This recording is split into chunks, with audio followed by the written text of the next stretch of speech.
এই ছেলে, এখানে তোমাকে আর একটা কথা বলে রাখছি, তুমি মনে রেখো, তুমি কথাকে উল্টে ধরিও না। আজকে তুমি ঢাকা সাভারের কথা উল্টে ধরেছ, তোমার ভুল হয়েছে, তুমি ভুল শুনেছ। আমি বলেছি টিভিতে আন্তর্জাতিক খেলা ক্রিকেট ফুটবল দেখা তো বহু দূরের কথা। আমি বলেছি আন্তর্জাতিক খেলা টিভিতে দেখা তো বহু দূরের কথা, আন্তর্জাতিক খেলার গল্প যেখানে চলে সেখানে বসে থাকাও হারাম। দেখি কোন মায়ের বেটা এই ফটোকে উল্টে ধরতে পারে।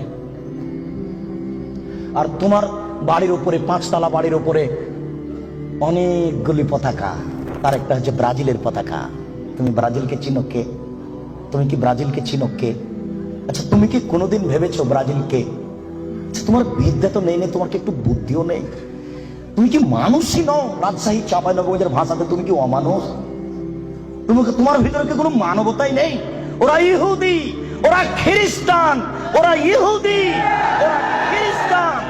শোনো, যদি তারা শোনে যে তুমি পায়খানায় পড়ে গেছো তাহলে অট্ট হাসি দিবে, আর যদি তোমাকে পাশে পাই তাহলে তোমার মাথার উপরে লাথি মারবে, আর যদি তোমাকে পাশে পাই তাহলে আরো 3 বালতি পায়খানা তোমার মাথার উপরে দিয়ে দেবে। বলো দেখি ওরা কারা?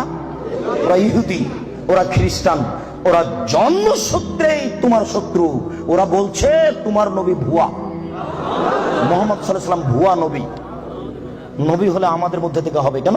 ইব্রাহিম আমাদের, সুলাইমান আমাদের, দাউদ আমাদের, মুসা আমাদের, ঈসা আমাদের, ইয়াকুব আমাদের, ইউসুফ আমাদের, সব নবী আমাদের।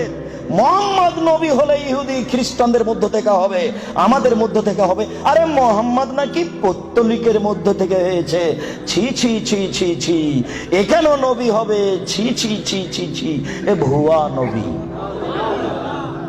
তুমি তার পতাকা মাথার উপরে তুলো কাপুরুষ। তোমার বিদ্যাকে আমি কবর দিতে এসেছি, তুমি মনে রেখো তোমার আমি কিছু না কিছু উপকার করবই করবো ইনশাআল্লাহ। শুনুন, দুনিয়াতে কিছু পাপ আছে মানুষ না করে পাপী। ফুটবল ক্রিকেট র্যাকেট খেলা যায় ওই সময়তে যখন টাকার হারজিত থাকবে না, শরীর চর্চা থাকবে, তখন যায়। ফুটবল ক্রিকেট র্যাকেট ভলিবল এগুলো খেলা যাবে ওই সময়তে যখন টাকার হারজিত থাকবে না, শরীর চর্চা হবে।